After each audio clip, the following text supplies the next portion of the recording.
Praise the lord. యేసు రక్తమే జయము. మన రక్షకుడు మన విమోచకుడైన యేసుక్రీస్తు అతి పరిశుద్ధ నామములో అందరికీ వందనాలు. చిన్న ప్రార్థన ద్వారా ఉదయకాల వాక్యోద్ధానం చేసుకుందాము.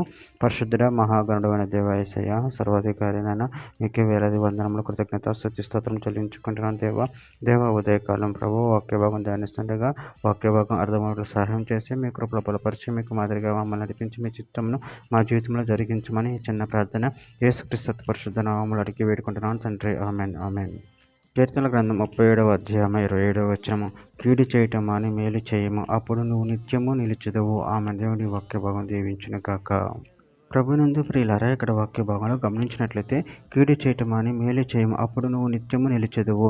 అదేవిధంగా వాక్య భాగంలో గమనించినట్లయితే కీర్తన గ్రంథం 34వ అధ్యాయం 14వ వచనంలో కీడు చేయటం అని మేలు చేయము, సమాధానము వెతికే దాన్ని వెంటాడుము.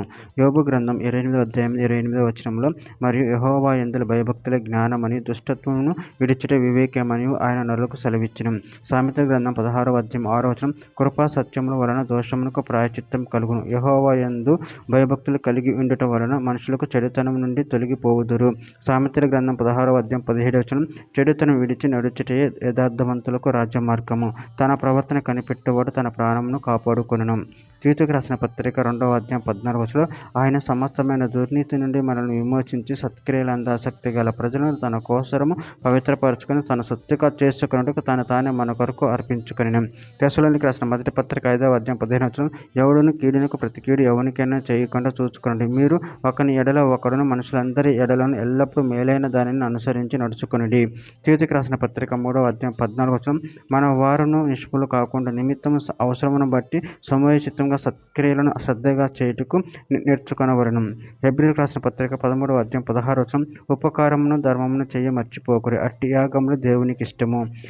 యోహాను రాసిన మొదటి పత్రిక 2వ అధ్యాయం 16-17 వచనంలో, లోకములో ఉన్నదంతయు అనగా శరీరాశో నేత్రాశో జీవపుడంబమును తండ్రి వలన పుట్టినవి కావు, అవి లోక సంబంధమైనవి. లోకమును దాని ఆశ గతించిపోవచ్చున్నవి కానీ దేవుని చిత్తం జరిగించేవాడు నిరంతరం నిలుచును.